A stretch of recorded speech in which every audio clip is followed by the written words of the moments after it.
Vai diipit,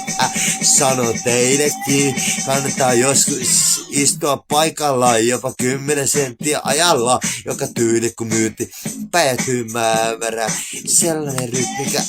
mitä vai diipit, hei, mahtiko sellainen metis tahti mafia 1, 2, 3, sellainen tahti kärpänen, hei, vieressä elävässä kielessä, hei, katossa mielessä joka päivänä teidän mielessä, mitä vai diipit kun piilit, hei, teidän mielessä, niille kun näille ihmeelle päällä, kun papiriista,